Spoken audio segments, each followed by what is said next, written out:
right, I think we did it. I think we did it. YouTube, I'm back after a while. After quite a while. Hope you're doing alright. Alright, we got some weird stuff going on. Once again, in here, attempting. Boom. It does change the darkness quite a bit, doesn't it? It's got some weird stuff on my face, huh? Turn all that crap off. I am attempting to stream on both platforms. And it's not wanting to lens position. What does this do? Let's see.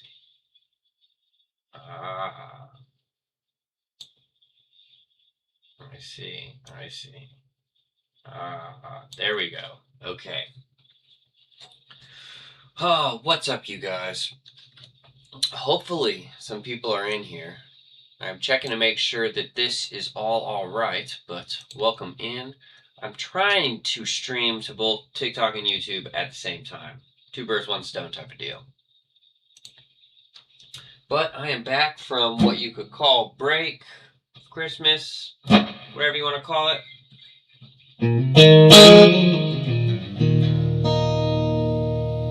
Does sound pretty good, not gonna lie. I haven't played the Strat in a minute. I wanted to hang out with you guys. I got a bunch of editing to do today for YouTube. I got some cool stuff coming your way, I think, personally. I got a bunch of editing to do today. Okay, cool. Just making sure this is working. All right. Matt, what's up, Matt? Excited to see Lanco playing? Heck yeah. Hey, we're excited to play there. You gonna come out to the show?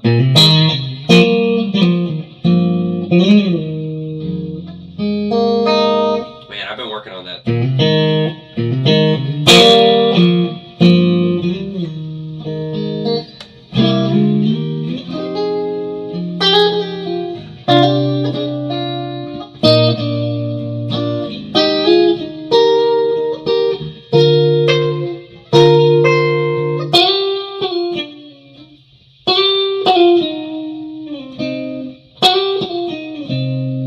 Man, I've been trying to work on that.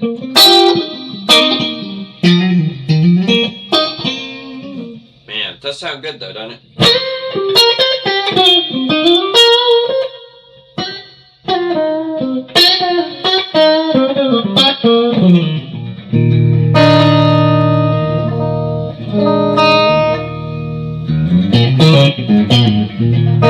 Alright, you guys. It is good to be back. I got a killer, I think, cool video coming out for you guys from being on the train. The freaking holiday train. I filmed a bunch for it. I think it was really cool. I think you guys are going to like that, hopefully. But, alright, let's see. We got some comments rolling. What's up, everybody? It's great to see all y'all. Hey, Tim, happy holidays. Got to see you guys in Fort Wayne. Dude, awesome. So many people coming out to see. That is awesome.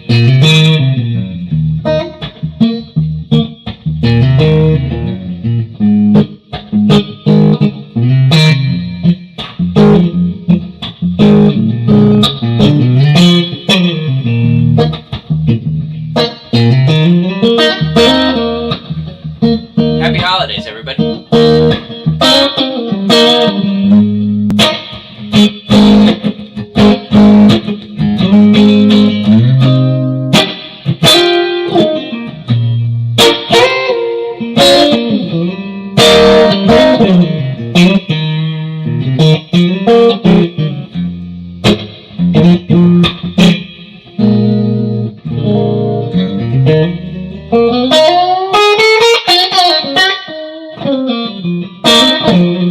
Watching from the Philippines. What's up, man? What is up? We got people in here from TikTok and YouTube. Canapolis number 3. Hey, y'all. Dude, awesome. Do we have a big following in Canapolis or something? Let's see. Keep playing, floating. Hey, thanks, you guys. I'm looking over here at the chat, but I am looking at you. Happy New Year. Guy, what's up, everybody? Absolutely. My whole family will be there. Dude, it's going to be awesome. It's now, hey, I can't remember. You might be able to tell me. Do you know, is that just a Lanco show or is that on the Eli Young Band tour?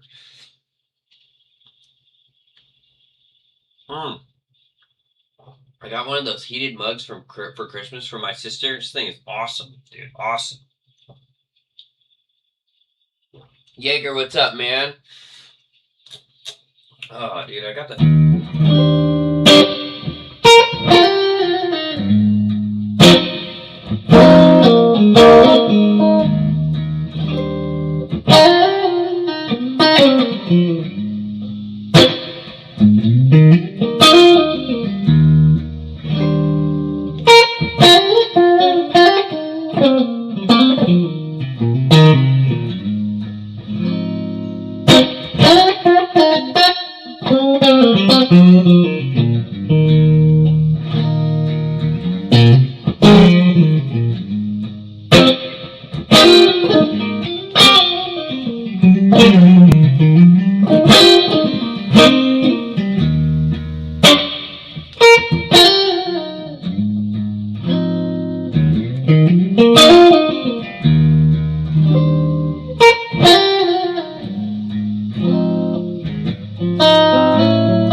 Man, it just makes you want to play all that John Mayer stuff, doesn't it?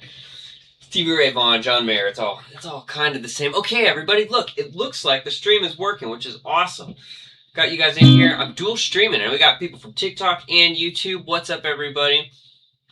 Jaeger, going to try and send a new student your way. Hey, awesome, Mike. Hey, also, you know what? I just remembered this. I had some emails from before Christmas, right before Christmas, that I've not gotten back to. If you happen to be in here and I haven't responded email-wise, I will get back to you. But for lesson info, it is just timavenmusic@gmail.com.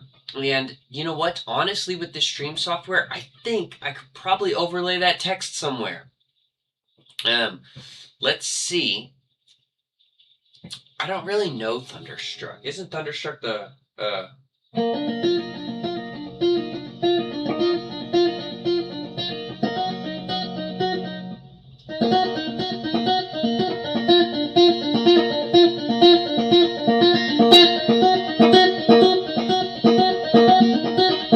what does it do?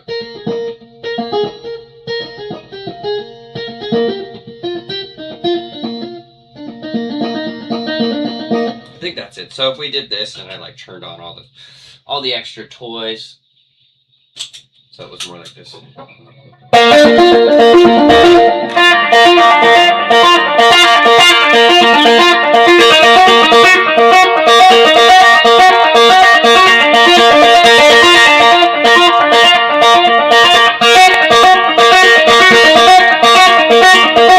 Then what's he doing? Wait, what's that quick one?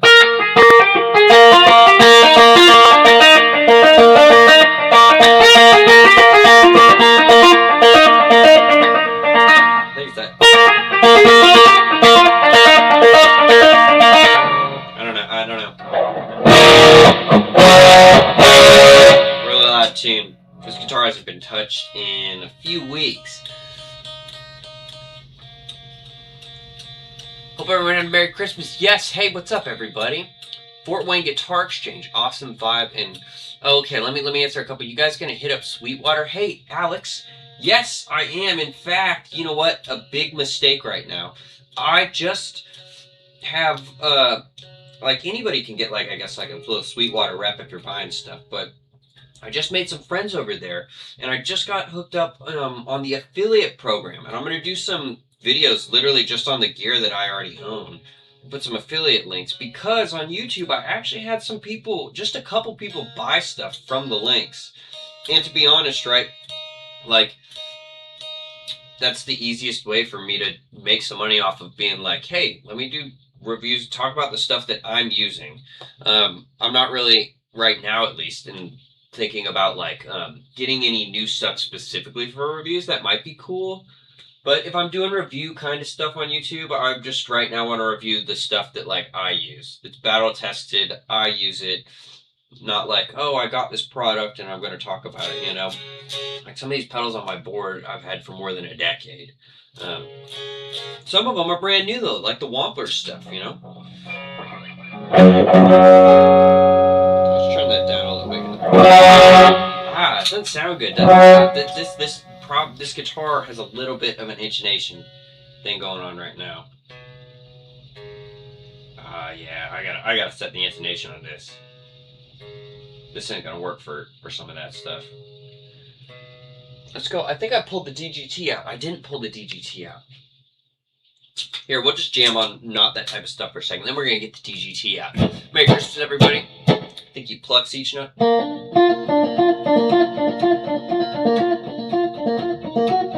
That's all I know from it, you know?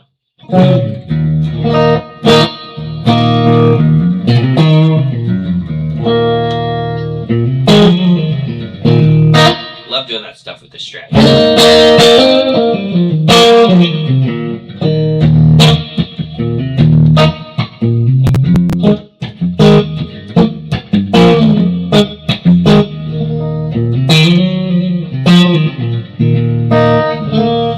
Long time no see, Gabe. What's up, man? Hey, well, normally I'm all on YouTube now. That's why, man. All on YouTube. I've got it set today where we're streaming on both, actually. Finally got some stuff. I don't know Bubble Dream by Chon. I don't know very much Chon. I do know of Chon. I don't know Bubble Dream. Someone said Fender Ventura, I think. Hey, CJ, I hope you had a good Christmas, too. Keep rocking. What's up, man? Keep up the good shit. Yeah.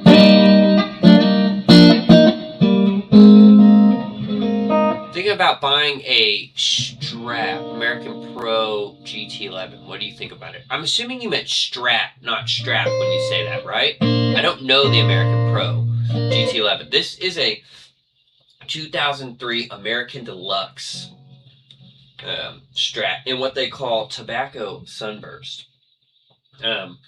This Strat's got a couple problems with the neck. I've got 9s on it and 2.5 step down. That's the only way to keep the action like manageable. But this is the guitar I like. This is the first good guitar I ever got. Never get rid of it. The OG on the back. I play a lot of PRS on this channel because I love the PRS guitars I have. But I'm a Strat guy at heart, you know. I grew up with all that. I love all that stuff, you know, that.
play on this thing all day long. I don't know what Casanova Pose is. You doing any shows in Minnesota this year? I'm sure we will be, CJ. I'm sure we will be at some point. Hey, there was some John Mayer for you, guy. Good to see you in here. Hey, man, loving the Strat. Blues man Paul, what's up? Good to see you. Recently bought this beautiful 04 Fender Tele. Dude, awesome. Congrats. Hey, you know what I love to do when I'm in here hanging out? What guitars are you guys playing on? Did you get anything new for Christmas or just as a present or whatever you celebrate? Did you get anything new for the holidays? You know, thanks for being so inspirational. Hey, man, that means a lot. That means a lot. You know, I was sitting here playing last night. I was practicing. I was trying to learn this Mateus Asado, just starting to crack it. The Bee Gees, How Deep Is Your Love thing. Which is so good, dude. The dude's just a genius. And I was playing it, I was like, God, dude, I suck. I suck. So thanks. Thank you guys for being an inspiration, man. Yes, Tim. Bluesman Paul, what's up, everybody? Fuck yeah, heck yeah. What are your thoughts on the neural plug for Mayer? Honestly, I don't own any of that software and stuff, but I keep seeing it, and it does make me be like, if they put that in a Quad Cortex, I would get the Quad Cortex. The gig I just did out on the train, which will be the next gig blog on the YouTube channel.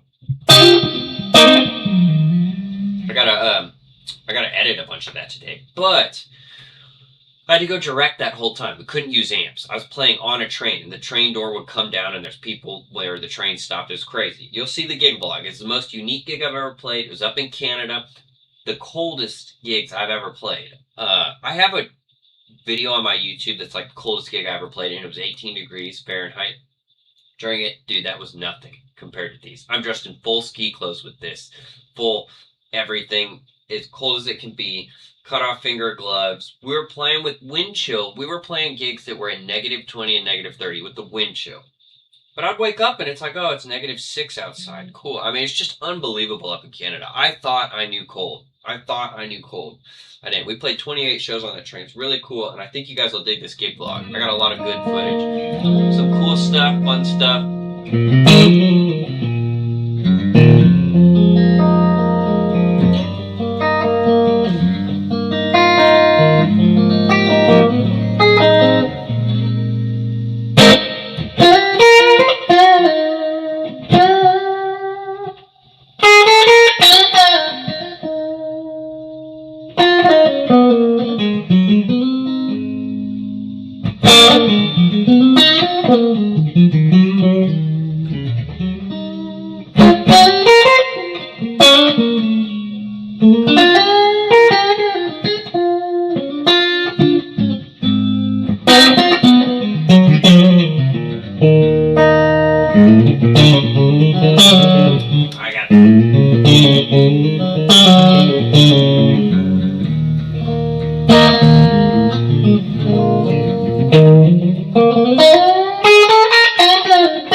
Okay, Mayer plugin. I haven't tried it. I would like to try it. I guess they have the 14-day free trial, don't they? Maybe we do a live stream one day. And instead of the audio you're hearing from my amp, we'll plug that up. That might be a good thing. You're a great player. Hey, thanks, Jesus. I'll play some Gravity, sure. Thanks, Guy. Okay. What are your thoughts? Doesn't sound like you need it. Thanks, man.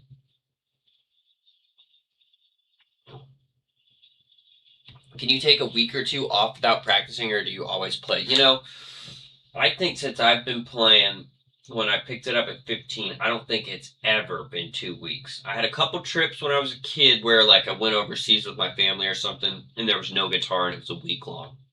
I don't think I've ever gone 2 weeks without touching the guitar since I started playing it.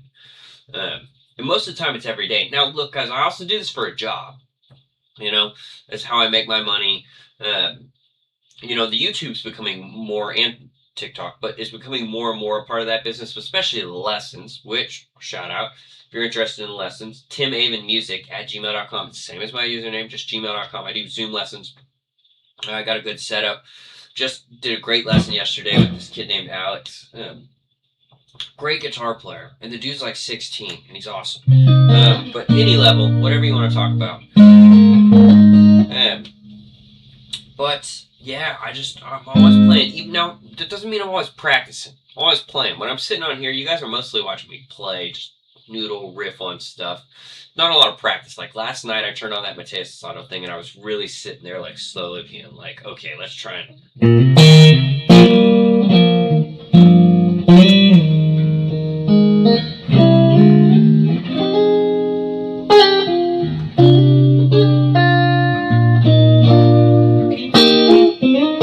doing it so slow, and I still don't have all the touch in that. That is hard to do, man.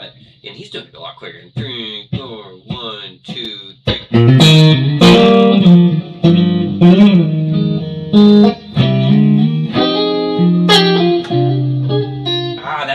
This is hard for me. This is what I was struggling with last night. He hits this. Here, let me get right in the frame where you can see it.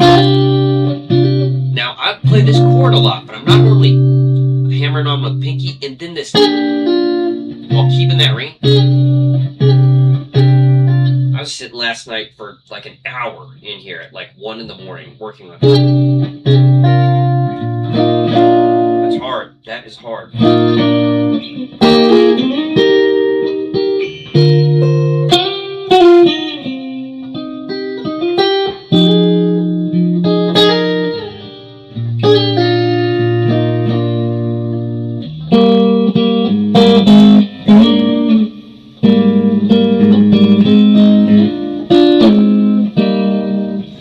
Anyways, that's about as far as we got. It took me a while to do that.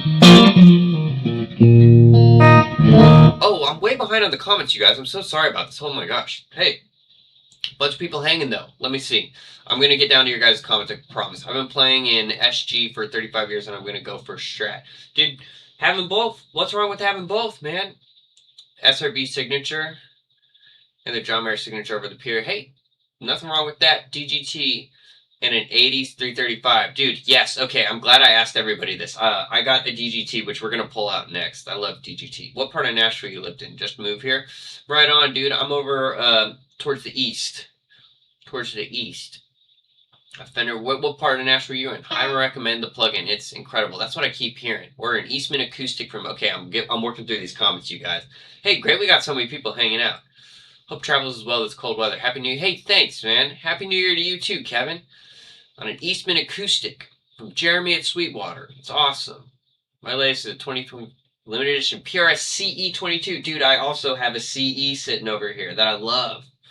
That, honestly, and I'll say this now, my grandpa had helped me acquire, and a couple weeks ago my grandpa passed. He was the only other musician in the family, which has been a big bummer. Whole family was working through that, but for me too, you know, man, he got me into music, and it's just, oh, I'm just now seeing that is, okay, that's going to change, that's going to super change the tuning of the E string. The E string was out of the string tree. Playing too hard over here. All right, let me keep working through these comments. I didn't realize I was so out on the comments, you guys. You're hearing this Sir Bella reverb right here behind me with just a little bit of the Nobles ODR1 on. Tip for breaking out of pentatonic boxes? Okay, love that question. I'll talk about it here in just a second once I get through some of these quicker comments. How do you recommend learning songs when you don't have a band to play with? Well, you can learn songs just at your house. You know, last night I was sitting with that Mateus Sato thing, and there it's great because it's a really good video. And when I was younger, I used to only look at the video. I was only looking at the video. Last night, I'm spending a lot of my time looking at the video to check myself, be like, oh, he's actually picking this part, or he's this, but then just put my head down and listening and listening and listening. So you can learn those songs at home, you know. Also love to know your practice routine, how you got through any plateau. Okay, so I'll talk about that with a little bit of this pentatonic thing. SEGGT, killer guitar, Alexander, Fender Twin. Get those AC-15, awesome, dude. Sounds like a great setup. Wampler stuff, Strymon stuff, heck yeah. You demonstrate why the E minor blues scale is important to learn? Sure. It's incredible. You get that. I may pick up a used. Okay, so let me. Need some help progressing. Feel like I'm kind of stuck in the same spot. Okay, what spot are you stuck on? What do you feel like? Hey, thanks, Blues Man. I appreciate that. I feel I've gotten pretty advanced at neo soul guitar. How do I know if I'm that in that advanced region. I've been playing for 2 years. I'm 17, but pretty great theory knowledge. Hey, you know what, music? And I'll go back to some of the other questions I said I was going to ask. I'm not crazy. I'm not a crazy neo soul player or anything. Let's see, like.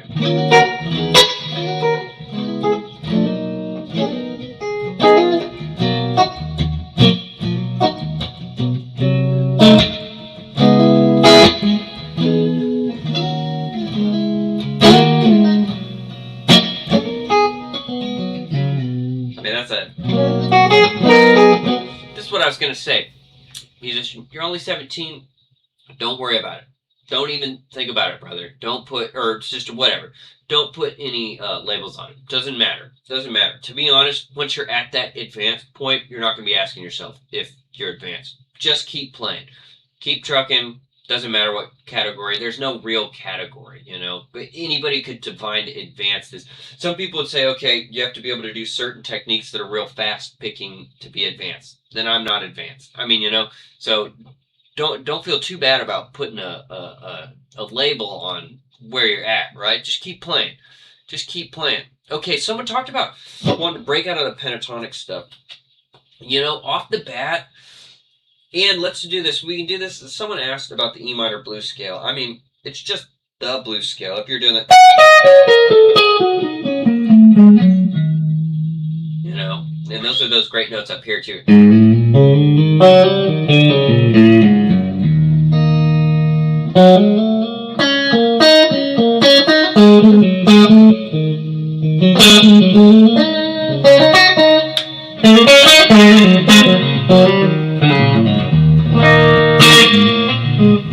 Okay, so breaking out of just the pentatonic, I think, like if you've got that E minor blues scale, let's play it up here so you can see it. You know, your classic.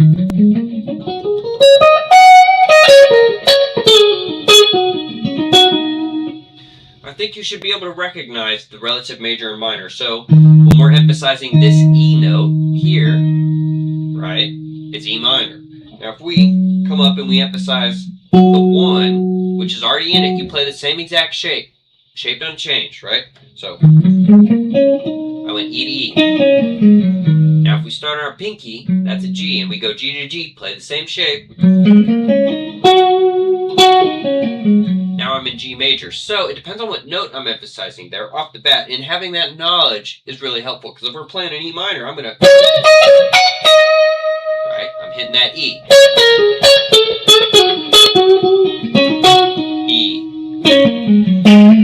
E, right? Now we go to G major, same shape, same licks, but I'm going...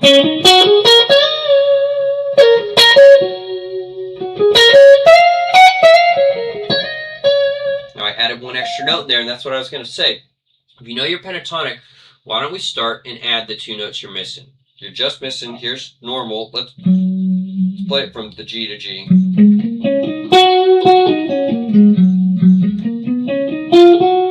That's a full major scale right there. You're just missing 2 notes. And the thing is, once you add those notes, so if I'm going, that's G to G, right? Now if I hit there, you're going 1, 2, 3, 4. You're missing the 4 in the major 7. Now here's the deal. That 4, obviously if you go to a 4 chord, is the root of the 4 chord. Can be a good note to hit, sound a little bit more melodic, a little bit more intentional. Now that major 7, this is going to get a little theory-ish, but just stick with me. All right? That major 7 is the major third of the 5 chord. That's another good chord tone. So when you go to the 4 chord, when you guys hear me just sitting playing, and let's say I'm doing this. Just E major pentatonic.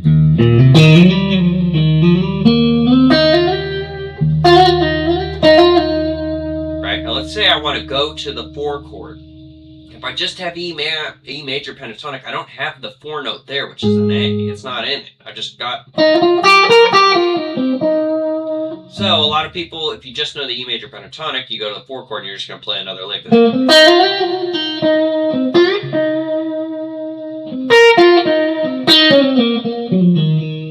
But when you're playing playing by yourself, it just sounds like I stayed in E. Now look, this is the power of doing that. In the intentionality of ending your phrase, or I'm sorry, the power of the intention of ending your phrase on something that means something. Look, so let's play in E for a second. I'm on E, I'm hanging in E. E. Now let's go up to A. Got major here. Took it to A because I just did a... Tag that root. I put a bow on it. Now we're in A for a second.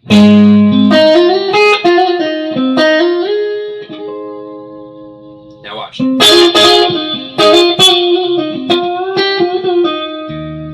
Back to E. Now let's go up to the 5 chord.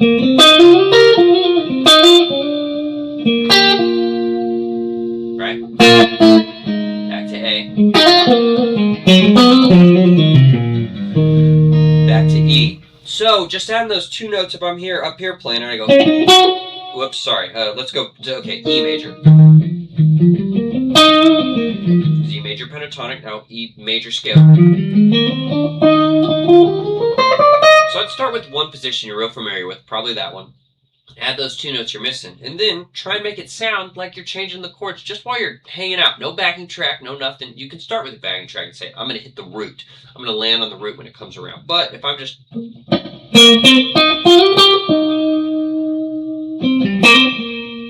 Okay, now let's go to the 4 chord.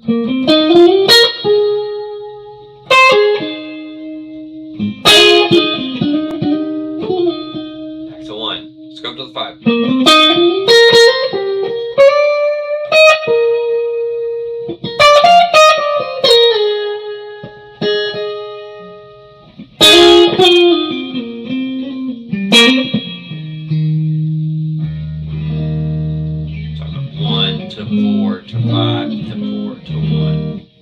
So anyway, trying to break out of the pentatonic, some of that might be, you got to use the pentatonic. You don't want to like discard the pentatonic, right? Like I'm using that as a framework for the whole fretboard. But I've got those extra notes and I'm thinking about what chord are we headed to and how can I at least just hit the root of it.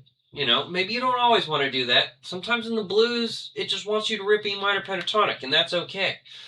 Okay, let me answer some more questions. From Moscow, now that's crazy. I don't know the number of the beats, but hello, Moscow. Okay. Feel like I'm stuck in the same spot. Feel like I'm pretty advanced. Okay. Hey, thanks, Jay Whitty, for that, too. Yo, Matt, what's up? Matt McMaster. I don't know how to say it. Want to learn licks and such, but don't really know where to start. Want to be able to freestyle.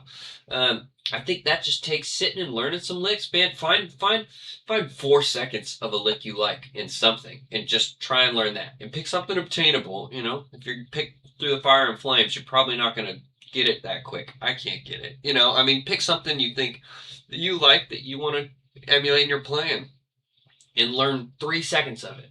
You know, just a couple da-da-da-da, whatever, you know.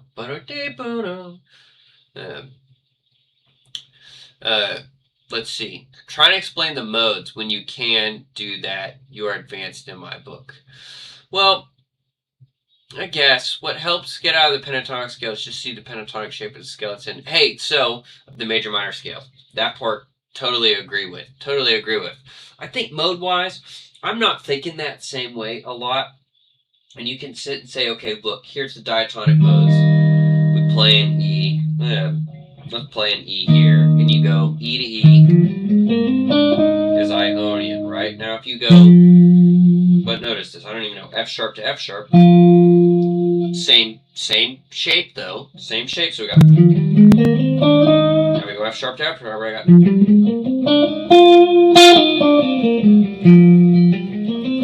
now we got Dorian, right? Just do 3 to 3, 3 to 3, that's it, now you got Phrygian.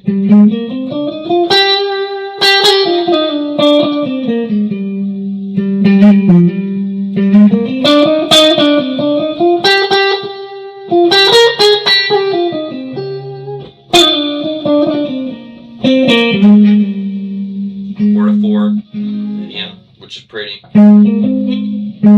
If I play right.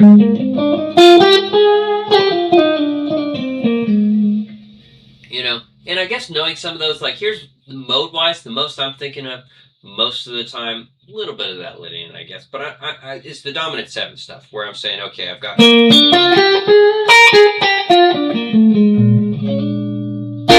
it's all about context, you know? That could be a 1 chord in the blues chord, or we've been playing an E a lot. It sounds like a 5 chord E. You know, anyways.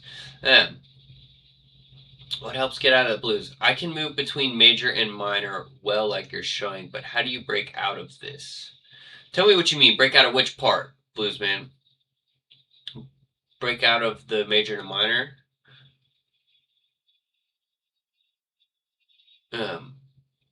9, then add the missing notes from there. Not sure what he means. Hey, Tim. What if you just don't understand what notes are? How else could I understand to go up next? Tell me what you mean you don't understand what notes are, though. You know, I mean, if you don't know the names of the notes on the neck, you should eventually learn that. Sometimes it still takes me a second, though. I mean, I think about my home bass, like all that E stuff. I'm thinking E, then I'm thinking in intervals. What's my parent key? Okay, I'm playing in C sharp minor, then I'm thinking it's E/C sharp minor. That's my blanket. So then I say, okay, I want to go to the 4 chord. I know my 4 chord's right there. Now, if you ask me what chord is that, I know it's an A chord, but I'm thinking 4 chord before I think A chord. I want to go up to the 2 chord, 3 chord, the dominant 3 chord, 6. Let's go to a minor 5. That leads us right back into a 4 chord. 2, 5, 1 back to E.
Having fun playing today. What if I just, okay. When you say move to A, are you going up to A scale? Oh, today, you know, I am and I'm not. When I say move to A, and I'm talking about E's the parent key, I'm thinking A inside the context of E. So, okay, new root, no. Now, if you get into the mode stuff, you're thinking Lydian, but I don't want you to think that. None of my professional musician friends, which are all of my friends, are thinking I'm going to Lydian for A. No one's thinking that. They're thinking I play over the 4 chord. E's our blanket context.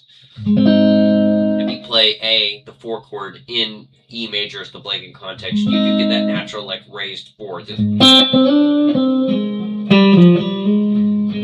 But you don't have to think about that. Just think about right here in the E major scale, what notes are in it, right? So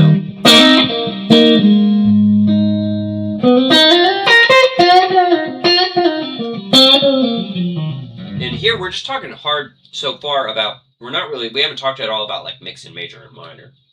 That's just me playing E major, then we go up to A major.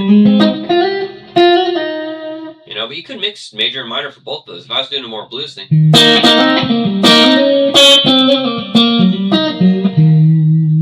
I could go.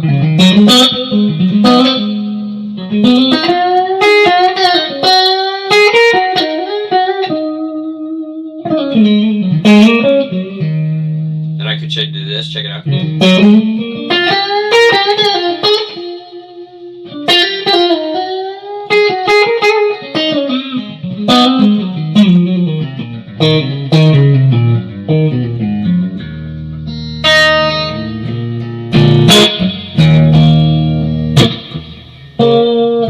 Hit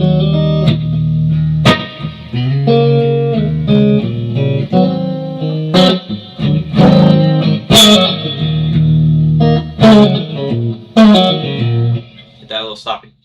You guys, killer stream. So many people in here, so many comments. Loving it, you guys. Thank you so much. Let me pull up over here on this other side. Okay, the stream. Make sure it's okay. Break out a major and minor pentatonic boxes. Okay, maybe I'll try and help some with that here, Blues Paul. I maybe have an idea to talk about.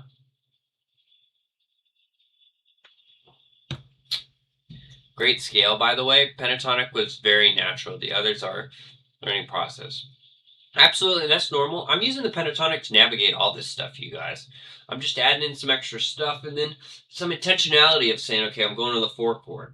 Or whatever chord. I'm going to the 2 major chord. Whatever chord, you know. Freshman modes because of a question someone asked when you are advanced. Oh, I see. I don't know Smell Like Teen Spirit. Yeah.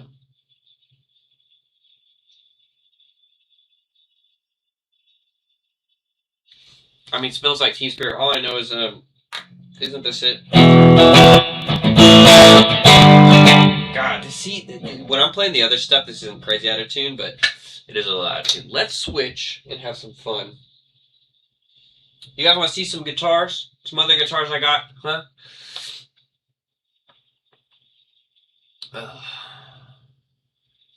Fire. Hi, son. Good year.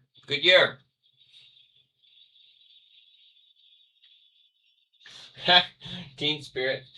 This is not a Teen Spirit guitar. Check this out. This is a PRS Hollow Body 2. It's a great guitar. This is my favorite part about that guitar. Look at that back, dude. Now, this is not a Teen Spirit guitar either, but let's tune her up. I mean, I basically already played it. That's all there is to play on it, I think. Besides that.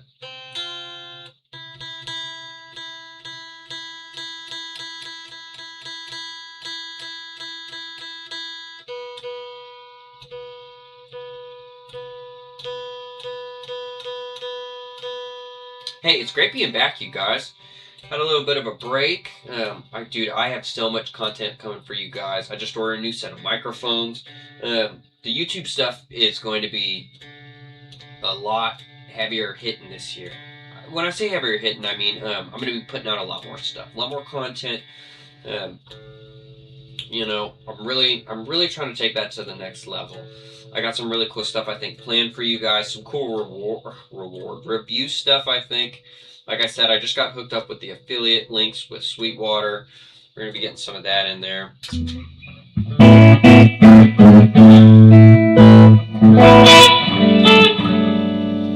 the knobs off. Whoops, still on.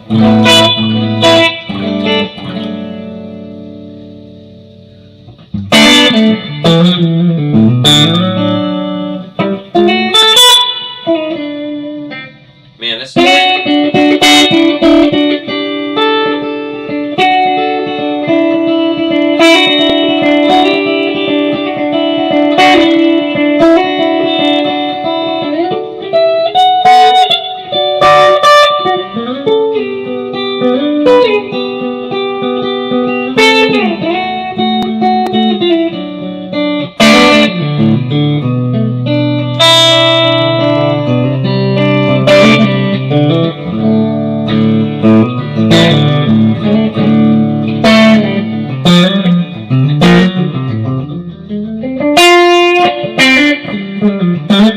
they wanted Teen Spirit, I forgot about that.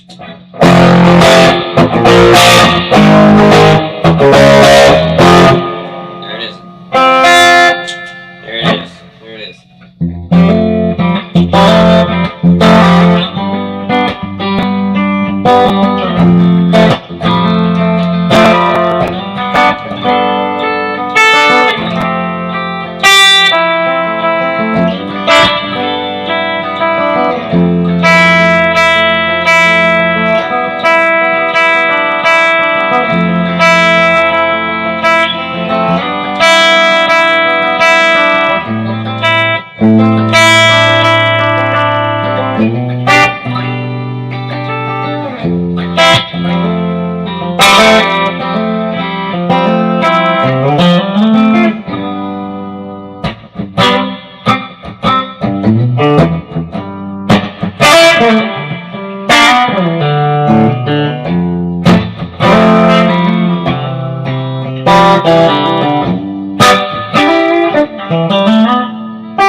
Okay.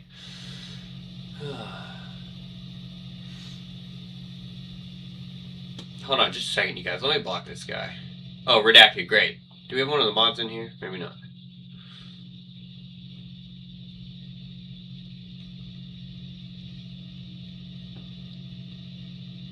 Hey, Isaiah. Hey, thanks, Isaiah. I appreciate that, man. Sorry, I got like so many chats up here. Going. Jared James Nichols? Yeah, dude. Absolutely. I've been liking that podcast him and, what's his name are doing. The no cover charge thing. I'd love to do something. Any cool diminished licks? I got like 2 really basic ones. I'll show you 2 basic ones, which I guess are more accessible.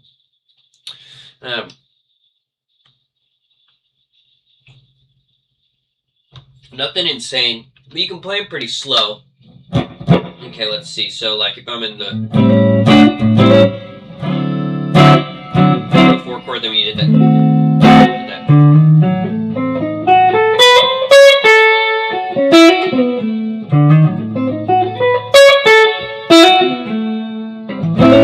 It's a good way to lead back to that 1 chord kind of when you're doing that. And you got a 4 chord.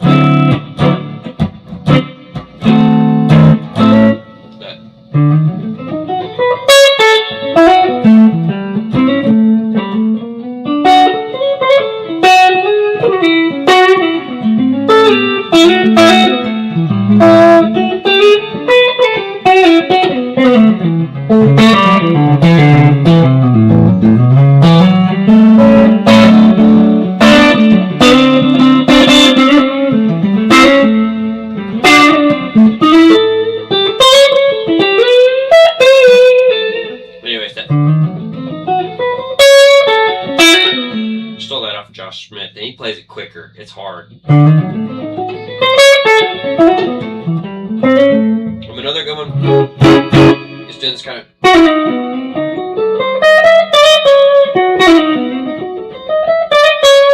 It's kind of leading to a 6 chord there, right? Doing that just harmonic minor. It's kind of diminishing. There, I'm playing it out of that classic minor pentatonic position. Or you could go. That's another good. Here, for a second, kind of diminished. I'm actually thinking play dominant 3 for a second to go back to the 6th chord, but if I'm going.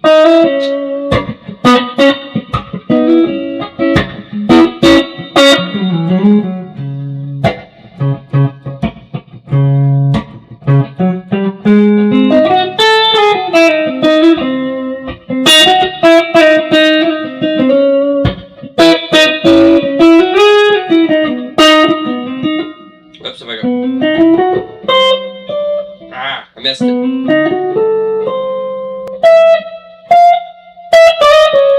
There it is.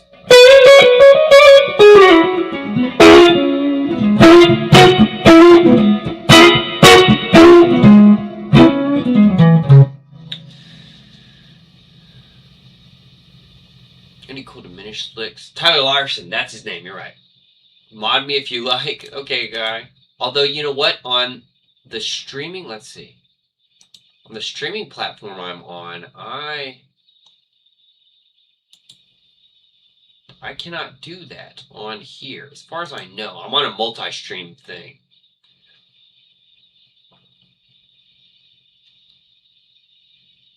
Bluesman Paul, hey, came over to YouTube. I can see where you're coming from. I don't know if anyone's in TikTok right now, to be honest. Okay, me kind of tired.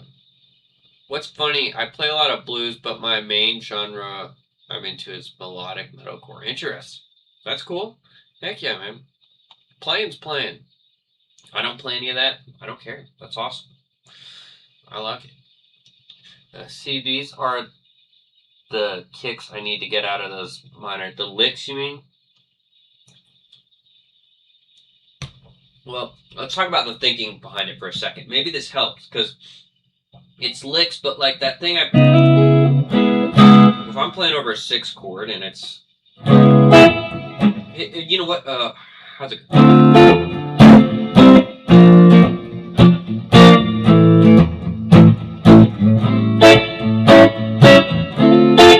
Practice over, because it comes up to kind of an A dominant 7, an A thing, and then we're going back to this D minor chord. Now, that diminished-ish lick, look, I'll just play an arpeggio, an A7 arpeggio.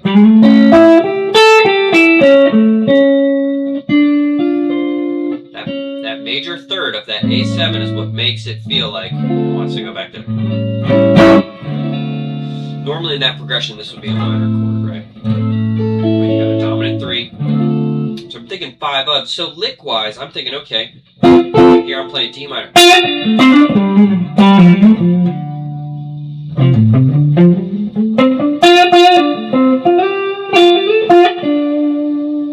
Then I go.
Anyways, playing.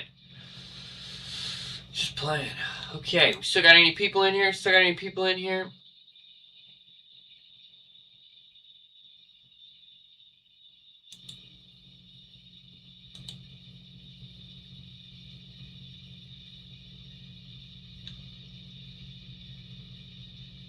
I was going to say Nutter Butter really loud.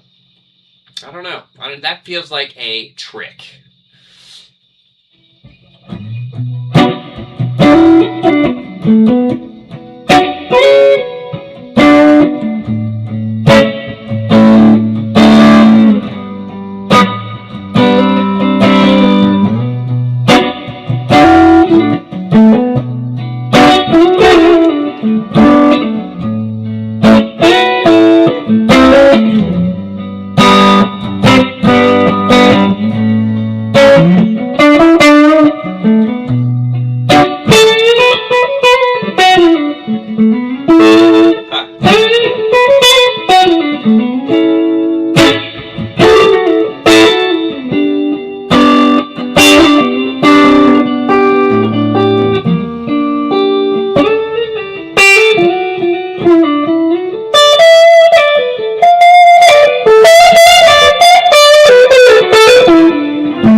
Play singer here. Tell me what you mean by that. Love the content though. Hey, thanks, Kyle. More stuff coming for you guys. I'm telling you, I got a great video coming. Enter Sandman. I don't know any of these, you guys. Hey, 2 Jules, the first gift in the chat.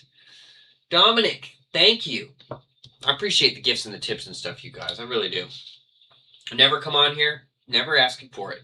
But cheers, anybody that does. Look, I got one of these heating mugs for Christmas from my sister. Dude, these things are awesome. Awesome.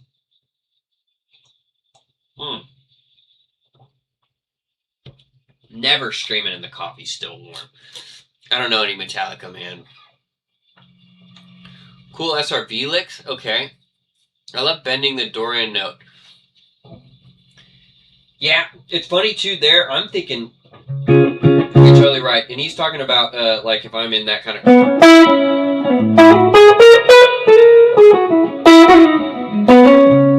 It's all context. It's Dorian if I'm playing a minor chord here, and then I'm going to that. That's where then it's that major third of it.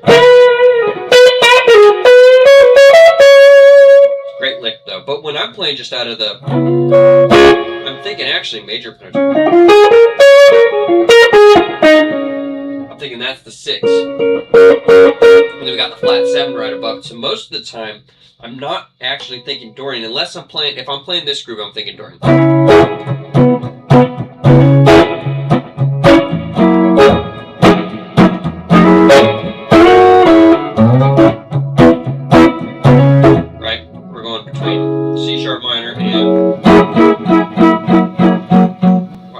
Think of what this note is. Jesus. I think I'm going from the 6 to the 4.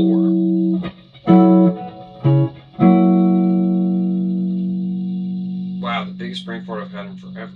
What note am I playing? F sharp, Jesus. You're going there. But when I'm just going...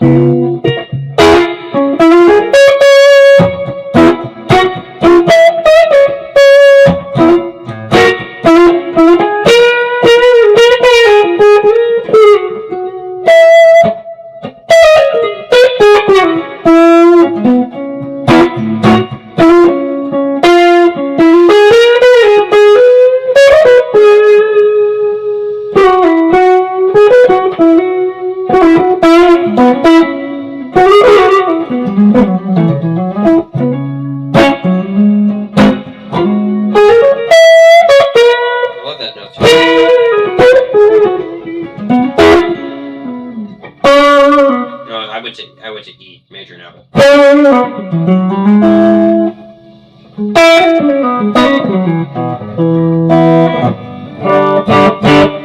Okay, you guys, let me answer some more questions. Never seen one. Cool. Never seen a what? I can't read your name. Is so dark blue. Randy, can you find him there? What are you talking about? Dorian note, love that stuff. SRV licks. Okay, blues, man. You know, I'm not a crazy SRV player, but yeah, I'll try.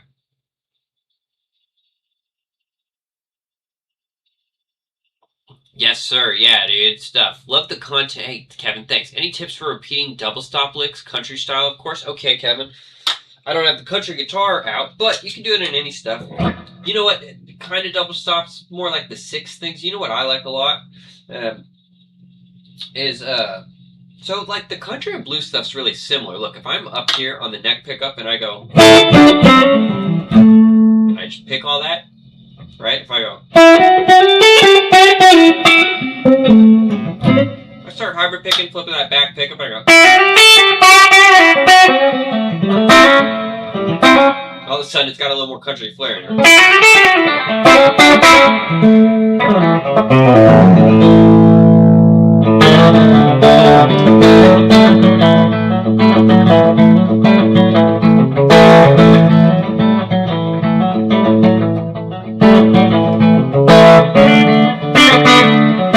So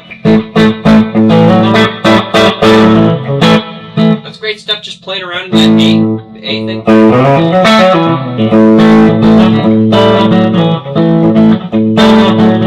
And there I'm hitting this double stop. I'm going in between that flat 7 and the 6.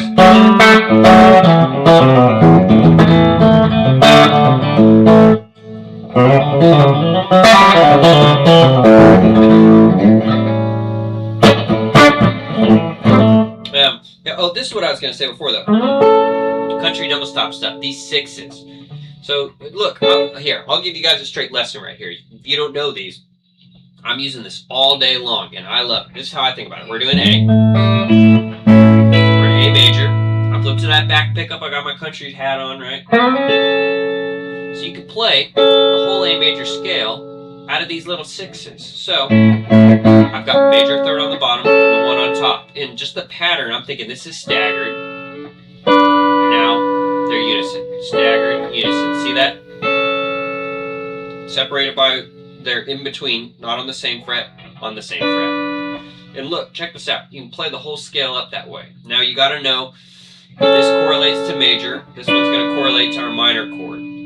And, right, diatonic harmony, we're going major 1, minor 2, minor 3. Now, there's some caveats. This works great over the 1 chord right here. But I'm thinking 1, 2, 3, 4, 5, 6, 7, 8.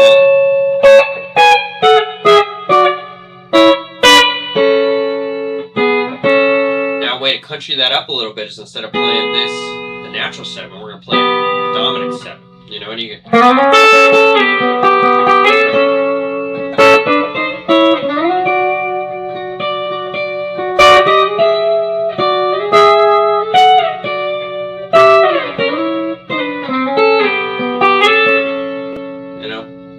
There's tons of great stuff in there.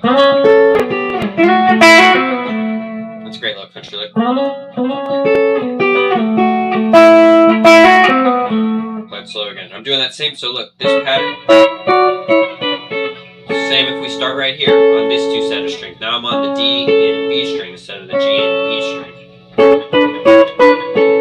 So if I go, something 1, flat 7, 6, 1 again. I add a little blues lick in it.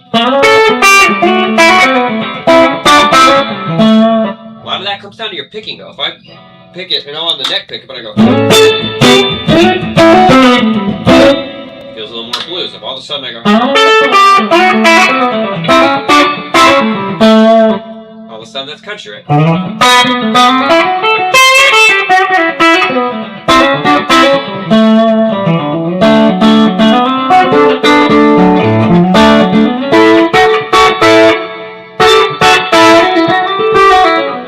Alright, let's see.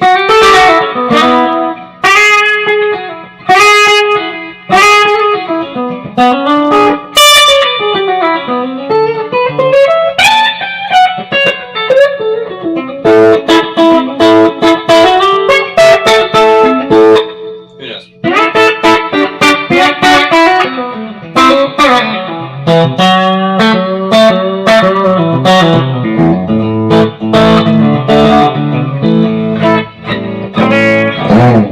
Anyways, we're out here just Layla, okay. I love it, dude. I love it, man. I'm here to hang out. Nerd out, jam. Oh, I didn't do any of those Stevie licks, huh? We went kind of deep on that country thing for a second. Do you do virtual lessons? Yes. In fact, I'll just plug it again. Thanks for bearing with me. This is sponsored by me. TimAvenMusic@gmail.com. Same as my YouTube or TikTok username, whichever you're watching on. It looks like it's mostly YouTube. TimAvenMusic@gmail.com. I do virtual lessons. I do them through Zoom. You get a full recording of the lesson. I'm happy to talk about any of these concepts. And when we're doing it one-on-one, obviously I can like look and see what you're looking for, see what you're kind of playing. We can tweak some stuff, give you stuff to work on. Just had a great lesson yesterday with a young guy. He's only 16. He's a great player. I wish I could play that good when I was 16. So anyways, I love doing that stuff, you guys. I love doing that stuff. Electric coffee cup. Yes.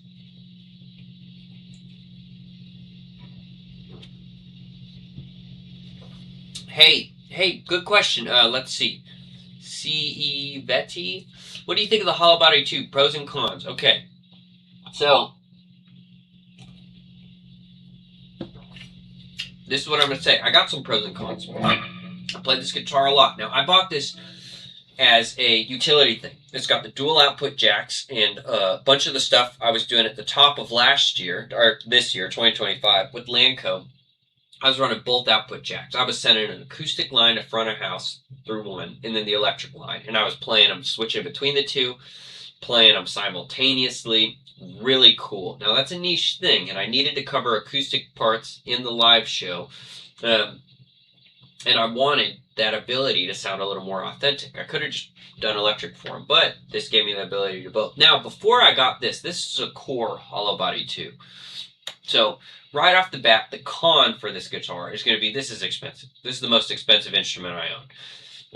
I would not own this guitar if I wasn't a PRS artist. Now, I still paid some money for it, but these are incredibly expensive. So that's the biggest con off the bat.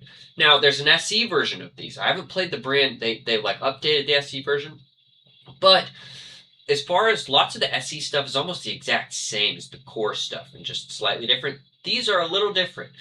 Some of the output things are different. It doesn't have this mini toggle to switch between piezo or electric or blended. You just have to blend the volume knobs, which on the fly I needed to be able to switch to piezo, to both of them, to just electric. I was using that mini toggle a lot. Also, this body size is like a standard PRS body size. Now it's thicker, but the actual cutout, the hollow body, the lower bout's a little bit bigger. It's not quite a 335, but it's a little more that vibe. Now this is also solid top, back, sides. The hollow body, or the SE version, is composite, laminate, right? Now, a 335 is laminate too. It doesn't mean it's bad. It definitely has a little bit darker-ish sound to me. Still sounded really good. But you're looking at like $1,600 for that SE hollow body versus a $6,000 to $7,000. Now, you can find these new for like, or used for like $4K. Still, it's a ton of money, right? These are expensive instruments. It's the most expensive thing I own. This, if it was full retail price, besides my car, I think. I don't think, well, I'm sitting in a house, but either way, item-wise, this is the most expensive thing I own. So, pros and cons is awesome, and I got it for a utility thing, and I really like it. It's versatile. This thing stays in. Just, it's stable. The neck doesn't move on me. Also, you know what's awesome about these? I was sitting last night playing, and they're great playing just unplugged. It's so good, you can hear yourself. So the biggest con for the core one is going to be that price tag. These things cost a lot of money. Now, I'll show you guys a little bit the piezo functionality. So here's what I want to say. Piezo, I was sending straight to front of house like you would any acoustic guitar when you're playing live.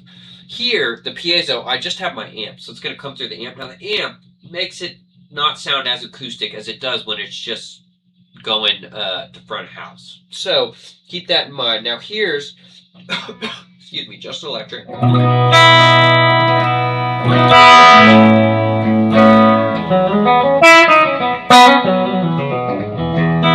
go to the neck pickup.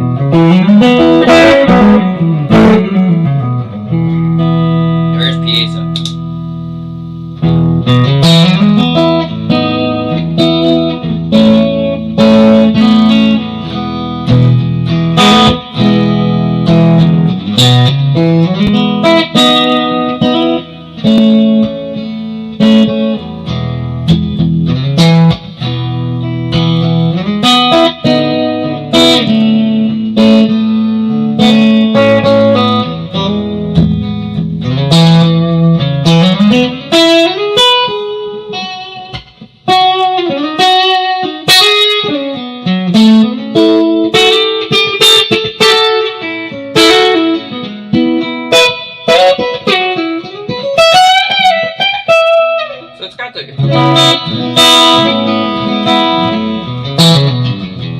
Now, when you send that to a full PA system, not through a guitar amp, because the guitar amp is, I always say this, when you're playing electric guitar, this is only half the instrument. Whether you're playing through a digital rig or a real amp, that's the other half of the instrument. I don't care what you're plugging into, this is only half the instrument. So, that amp's coloring it quite a bit. It still feels electric-ish. I'll tell you what, through a PA system, it is crazy. And then playing them together. So if I go to the middle, now I've got them both in, and I can just blend in the piezo, and it's got this cool. So there's just piezo. Now here's both of them. There's no piezo. You bring it in. So I have that chime, here's none.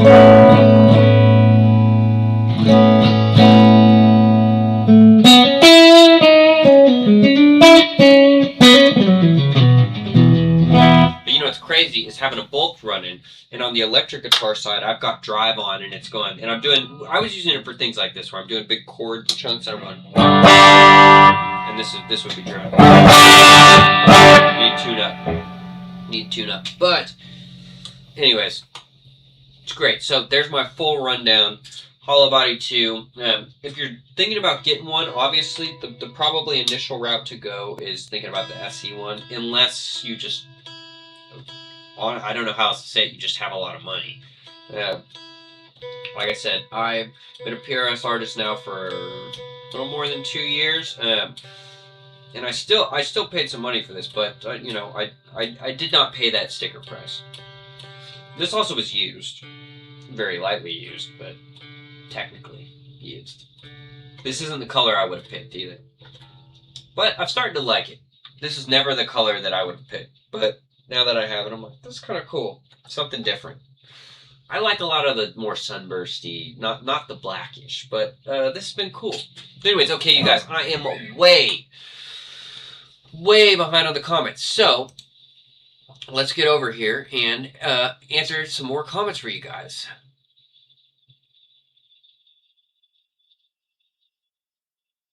Let's see. Lunch break is over. All right. Enjoy it, man. I'm new at guitar. Do you have any tips for me? I'm using an acoustic until I can buy electric myself. And since I am busy with school, so I've been practicing an hour daily for 3 months now. My tips are to keep doing that. Learn stuff you like. Learn some songs. Cop some licks. Guitar is a pure result of how much you play. You know, there's just you can't cheat your way through a test on it.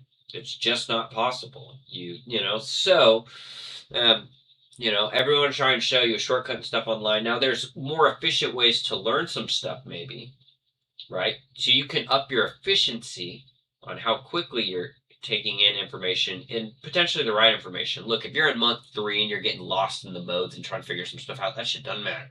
I am never thinking about that while I'm playing live, and I do it for a living. Now, different kinds of music you might need more of that, you know? Someone earlier said something about melodic metalcore or whatnot. There, you probably are having to think about that stuff. But in the country, blues, funk, rock, pop country stuff that I'm playing, I'm never thinking about that. So, you know, I just keep putting the work in. It takes time, man. I've been doing this I started when I was 15. 30. 17 years. I get to up the year every year at Christmas. 17 years I've been playing. And I've been playing a lot for 17 years. And I'm still nowhere where I want to be. So be prepared for that too. You're never going to be satisfied if you really love it. Okay. How to virtual lessons left? Absolutely, Boozman. In terms of plugging in the guitar and talking. So I just flat out I have a setup in here. I use my iPhone camera as like a webcam. It'll be sideways and it's the back camera. It looks good. But I use that as my microphone also. So if you've got a little DAW and Zoom, you can add an input source and one can be your voice, one could be guitar. Or you can just flat out, I mean, plenty of people, the audio doesn't have to be killer on it. You know, it's just enough so we can hear each other and then talk. And then I'll provide resources and stuff based on what we talk about. But, thanks, Jeremiah. Hey, Tim, today's the first day I decided to drop an E flat after watching some of your other live stream and have been digging it. Then I say, hey, absolutely. Hey, Pac-Mana, good to see you.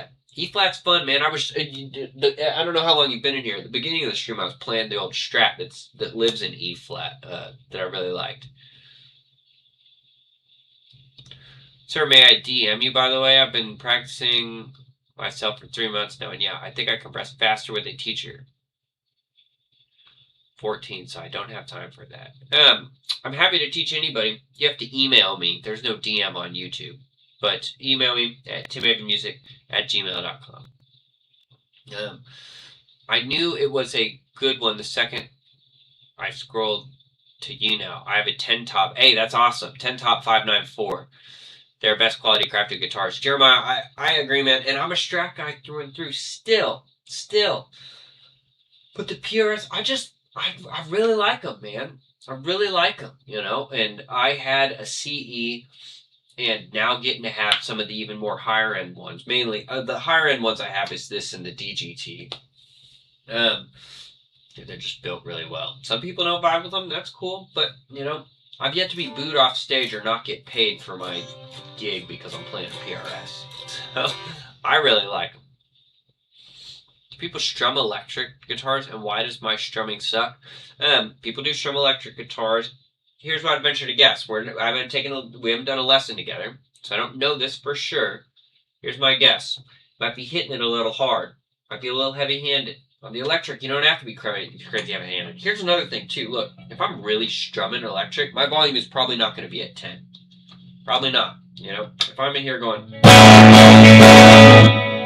it's too much. If you're going to hit it hard, I knock that volume down, and then I'm going,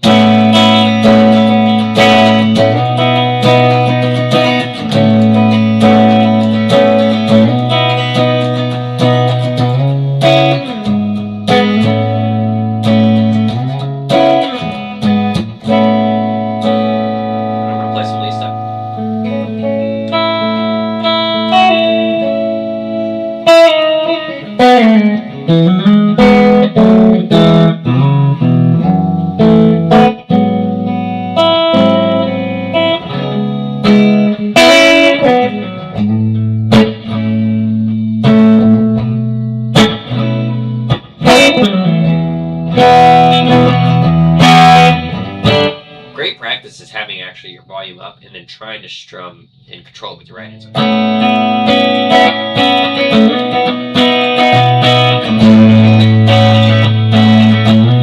You know, it's great too. Look, I'll turn on a drive. I got the volume at 10 and a drive.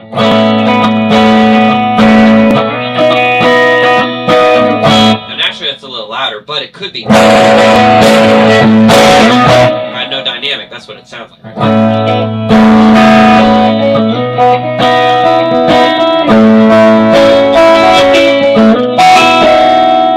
when you do that, then you got the power to go.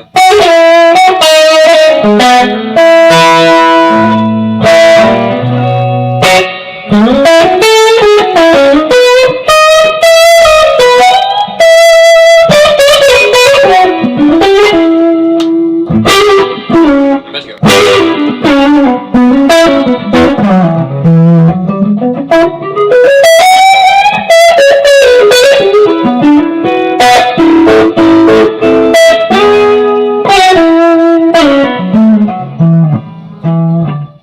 Okay. Okay. Oh, let me see. My PRS Chocolate Burst 2, and I've not picked it at first. I wanted a green. Yeah. Hey, apparently this is what people end up with. Yeah, I wanted the McCarty like Tobacco Burst one. I really wanted that one, but the used one they had. This is a 2019. This is actually the oldest PRS I own, and the first one I got that wasn't brand new. Now it's essentially brand new, to be honest. This was at the showroom, but the artist showroom. But yeah, this is the one they had, and if I wanted to pay double the money, I could more than double the money. I could order, you know, a Tobacco Burst one, or I could just say, you know what, I'll get this. And at first I was like, oh, is it cool? Is it not cool? I don't know. Is it my vibe? And then the more I just keep playing it, the more I'm like, well, it's cool. And I already have 2 McCarty Burst colored PRSs, you know. So, anyways, I get that feeling, and it grows on you. You know, the stuff ends up growing on you. Guys, this has been a killer stream. I'm having one hell of a time sitting on here with you guys.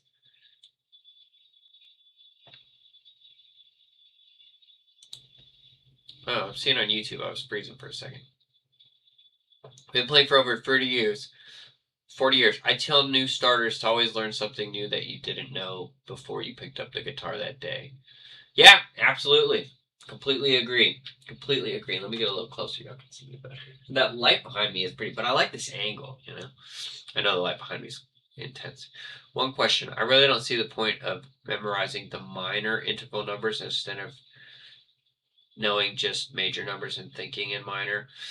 Yeah, that's definitely how I kind of act. It's really just the third where I'm thinking major or minor third. But otherwise, I'm basing everything off of the 1 major. If I'm playing an A minor, if I go A minor to G to F to G to A minor, I'm not thinking I'm going 1 to flat 7 to who knows. No, it's 6 5 4. That's what it is. Right? You're just playing off the 6. You're in the key A minor. We're gonna focus on A minor.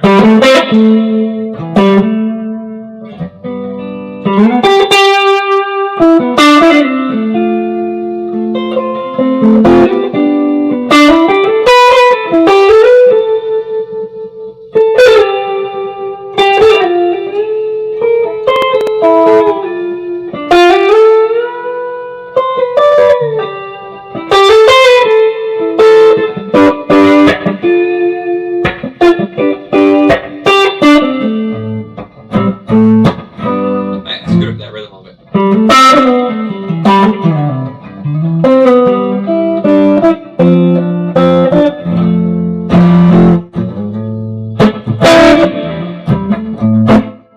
So yeah, that's how I'm thinking about it. Hey, great question, Bluesman. How does the blues playing fit into when you're in Lancome? Well, to be honest, I'm not doing a lot of.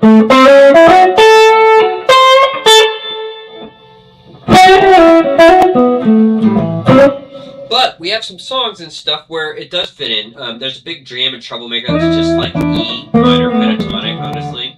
There. Fits in a lot. Here's a solo that I do with them. That's like, okay, so let's see. I'm gonna play this in a second.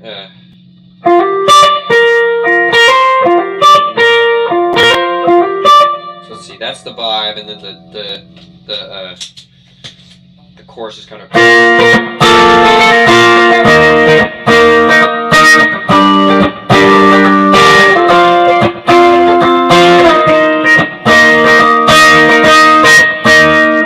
Soloing, I'm coming up and doing this.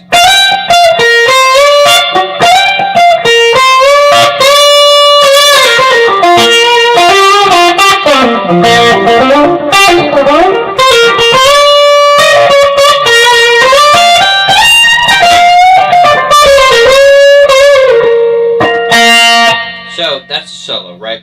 I wrote, except for the beginning part, I wrote that solo going. On the record, it just keeps doing that, the whole solo section. When I first started playing with them, I was like, dude, I'm so sick of playing that stupid lick. I hate that. It sounds stupid. It's dumb. So then I tried to add something else, and I did a little riff at sound check, and everybody was like, you should play that instead. It was sick. So I was like, okay, sick. I can quit playing that. So I state that melody twice to stay true to the song. And then that rest of that, it's not blues, but it's got that inflection-ish of it. I'm going, I'll play it a little slower. I'm just going.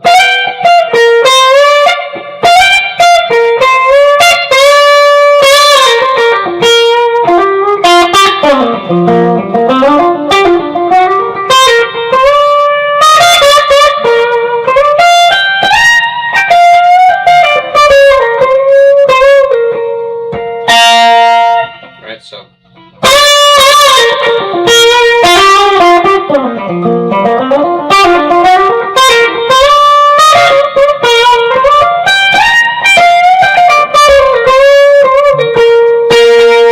I play that solo probably 300 times in front of people, but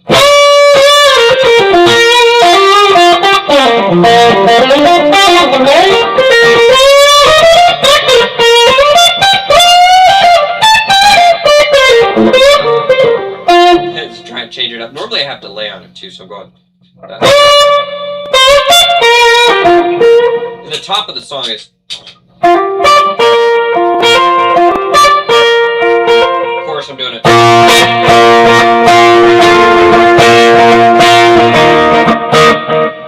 Anyways, so great question. Hey, thanks for asking about the band and my playing. That means a lot.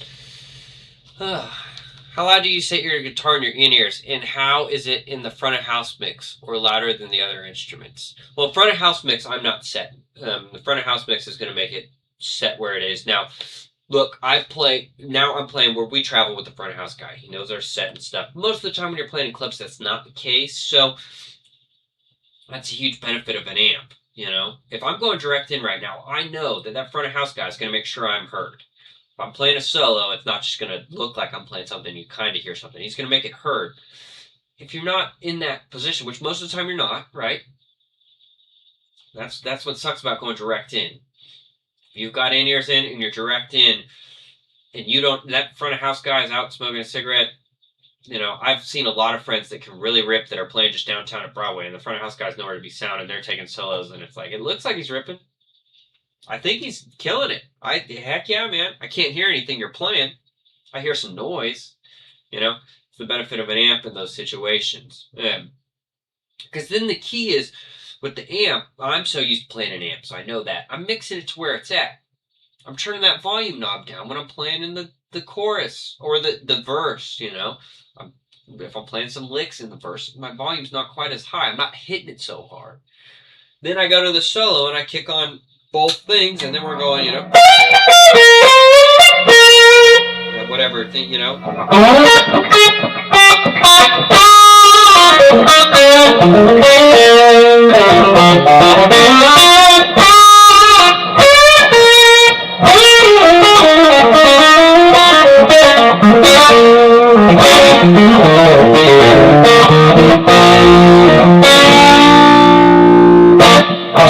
Anyways, so, and then in my in-ears, you know, I set it where it's balanced. I need it to poke out a little bit more because if it's too low, I start being like, I can't hear what I'm doing.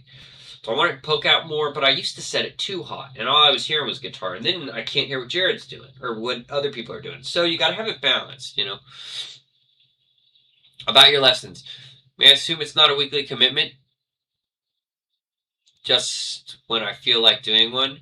Yes, that is true. Yes, I'm not selling any type of you got to weekly. I have students that do that, or students that do it a few times a month, but that's your choice. I've had plenty of people that have just wanted to do, you know, I don't want to say master class, but like a one-time lesson. Because a lot of the times, here's the thing, most of the people you guys watch me, if we're talking about doing a lesson, most of the time, which it's okay if this isn't the case for you, but most of the time, the people that have found me through YouTube and stuff can already play some. And we spend a lot of time talking about the concepts and being saying, like, let's work on this, try playing this over that, or whatever. If you're trying to mix some major or minor, spice up some of your lead playing, let's play more melodic. Okay, how familiar are you with the cage system and your chord shapes? You got to know that stuff. So, you know, I'm happy to take it down any road you want. Some people don't want to focus on the cage system stuff, and they just want to rip some licks. Okay, I think you need the cage system stuff to really understand the lick, but if that's what you want to do, I'll teach it to you. Just some licks, whatever. So, yeah, no long-term commitment. I have plenty of people, obviously business-wise, it's not the best business model. I'd be smarter if I was saying, no, you have to buy a pack of 4 off the bat, but less people would buy it. So, yeah, no, I'm happy. I do just one with plenty of people, or just, I have lots of students that'll just hit me up now, you know? I just did a lesson with a student that I hadn't done a lesson with in like a year. Hit me up a month ago. It was like, hey, I'd love to, you know? So yeah, there's no like locked-in commitment type of thing. I love the PRS Rock On. Hey, thanks, man. Do you play all your bar chords with your thumb? These low ones, I play a lot of them with that. I never play this A. It's too much information also. It's too much harmonic information when you're playing in a band. You know, there's very few times that I need all of that. Don't need that low fifth. It's just kind of muddy. So yeah. But here, I can't play a D minor with my thumb. You know, I can't. That's hard. I can't do that. So this is a bar chord. This is a C shape bar chord. A shape bar chord. G shape. So no, I'm barring without the thumb, but I do play those low ones with the thumb. Love the Catman. Hey, thanks, dude. This is where does it say on the side? Southern String Hat Company. How do we contact for lessons? Okay, hey, thanks everybody for asking. It's my username, whether you're on TikTok or YouTube, timavenmusic@gmail.com. timavenmusic@gmail.com. Same as my YouTube username, you just add Gmail onto it, right? And I do Zoom lessons. I provide you with a full recording of it. You'll watch it back. And I think especially the way my lessons end up going, where we're talking about lots of, it's not all, I will do this, some would be like, put your finger here, but most of it is saying, let's understand, it's the teach a man to fish approach. I'm trying to give you these concepts and ideas to work on your own, to understand, okay, how am I doing this? How should I do this? How should we practice this? As opposed to being like, I'm going to teach you this song today, and here's, you play this note, then this note, then this note, then this note, then this note, you know. I say, okay, why do we play that? Well, here we're thinking out of, if that's major, we're thinking kind of out of this G shape. And I slid up to this E shape. There's no coincidence. There's 5 cage shapes and there's 5 pentatonic / major scale shapes. There's a reason for that, right? They all go together. There's one matches up with each one. If I play right.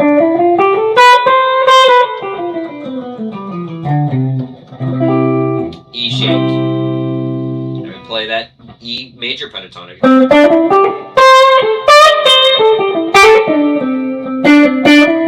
Add a little blues note in there, but right, you come down to this G shape.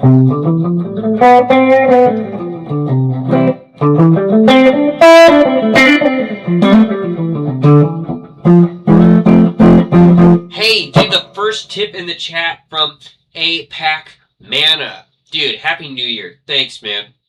I appreciate it. Always great seeing you in here. I can't thank you guys enough for that. Seriously, you know, no one has to tip, but of course it's appreciated. I mean, you know, of course it's appreciated. It's not expected, but always appreciated. Thank you, dude. Happy New Year to you guys too. Cheers. I'm going to be on here, I think, about 10 more minutes. If my bladder can hold that long. I do have to go to the bathroom, but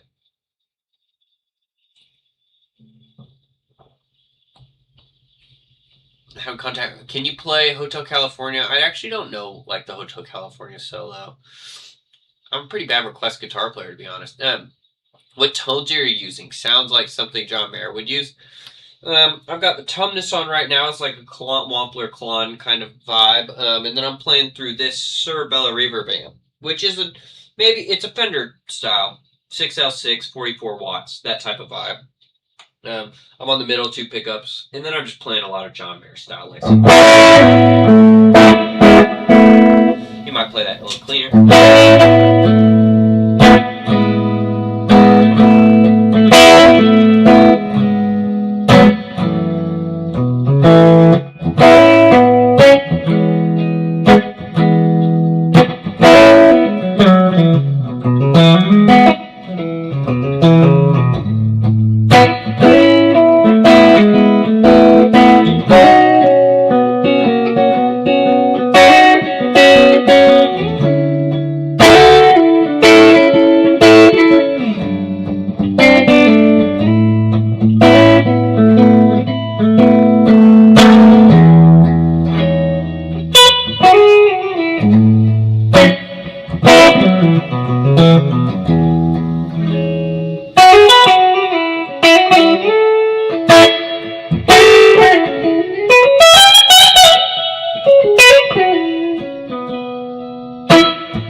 Tim, play I'm Gonna Find Another You. Okay, yeah, absolutely. I love that song, man. Hold on just a second.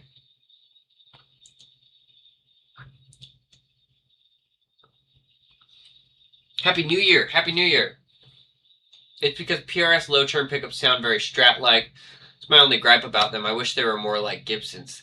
That's interesting, Jeremiah, because a couple things. One, you can change the pickups, or, you know, I don't know. Why wish it was like a Gibson? Because then you just buy a Gibson, right? I like these McCarty, and I've had the higher output, more modern ones. I don't like those. Now, those are the modern ones. Those are more high output than a lot of Gibsons, I think. The DGT is more comparable to a Gibson, I think, which I love playing the DGT. But then I've got a CE that I put different pickups in that are awesome. These are the McCarty low turns, and I really like them. Also, this hollow body has an airiness to it that gives it a little bit of that stratty thing, just a bit. More than a solid body.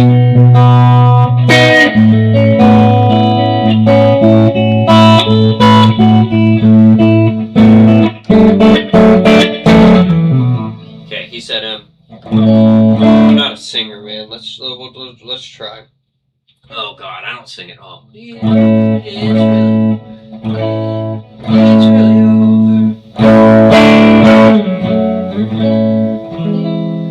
It's really over. You made your mind. You've got me crying. This was your plan. When my loneliness is through, I'm gonna find another you. Whoops it. You take your sweaters. Yeah, you take your time. You might have your reasons, babe, but you will never have my rhymes. Gonna sing my way away from blue. Gonna find another you.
How can we find chords sounding good together? Well, okay, off the bat, I got a couple more minutes.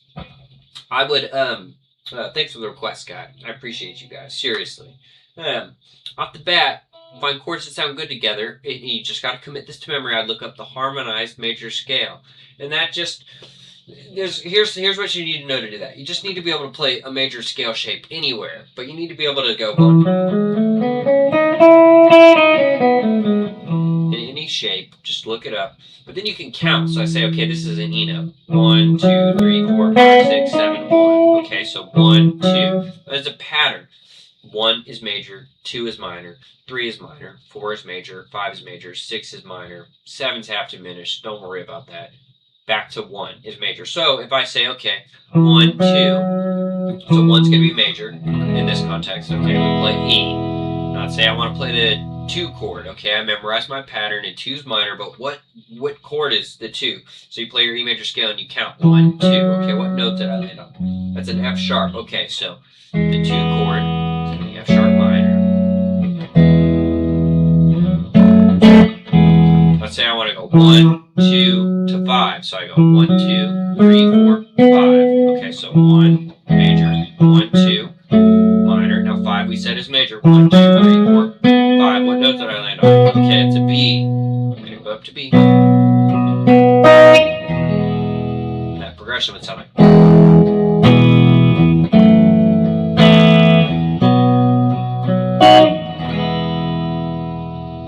So all of those chords will work together. So that's a good initial way. It's just you gotta commit that little pattern to memory. It's 7 things. It's not hard. You just gotta sit down and do it. You know, just quickly. 1 major, 2 minor, 3 minor, 4 major, 5 major, 6 minor, 7. You go half diminished and then 1. Don't worry about the half diminished thing. It scares a lot of people. Just don't worry about it.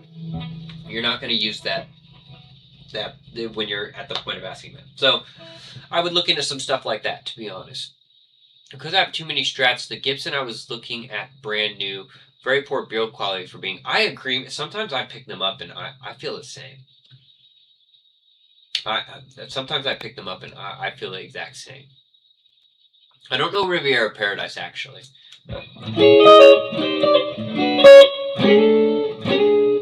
That's literally me off the top of the head right there thinking, doesn't it kind of sound like that? That might not even be the right key.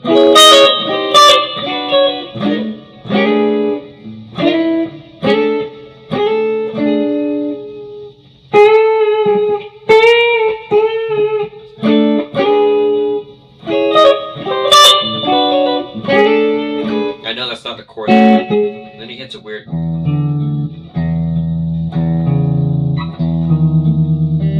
I don't know what he hits. That's about as close as it's gonna get.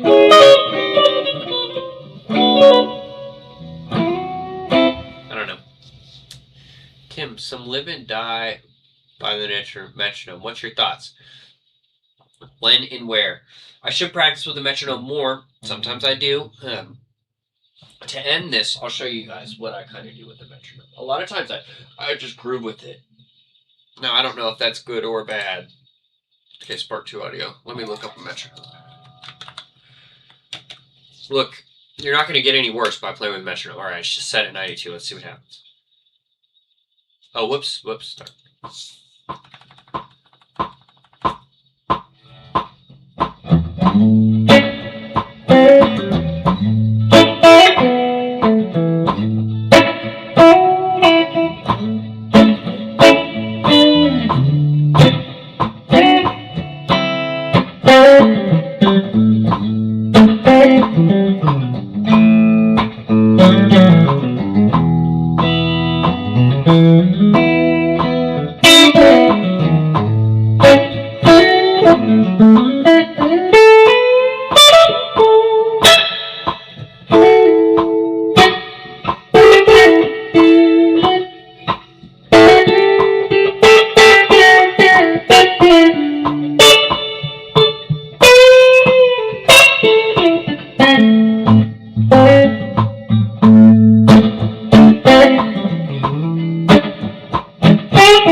I tripped up a little bit on the note. But any groove. Let's say I go.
Because you see there, I'm just trying to lock in. I'm playing different stuff, different styles, different groups. There was just a couple examples. I'm playing some single note stuff. I'm trying to keep the progression going in mind. You know, like, so if I was sitting learning a song, it's great also to, like, okay, I'm working on something. Let me turn on the metronome. Also, when I'm learning actual songs for, like, music I have to play live for people, there's a click track, or you just got the drummer going, which is, you know, metronome's the hardest way. If you're having trouble with a metronome, try a drum track. The metronome is the least amount of rhythmic information you can get. If you got a drum track going, it gives you a little bit more rhythmic information, more stuff to play off of. You know, because once you start getting into some of the, like this is hard for me.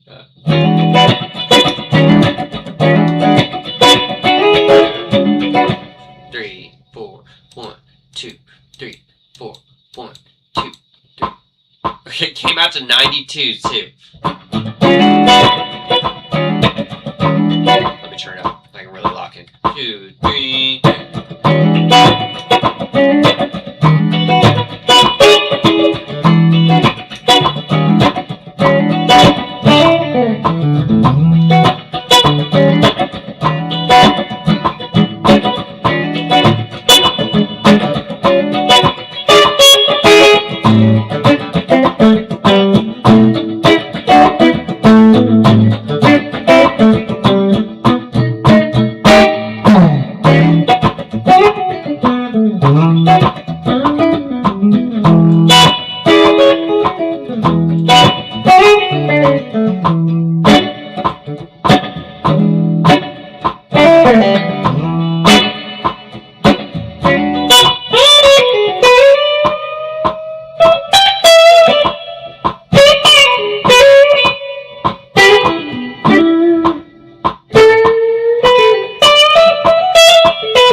Anyways, so I mean, you can experiment. Like, not all that's perfect, you know, but so Lemon Die By It, I should play with it more, and you know, you can always lock in better. But anyways, hello again.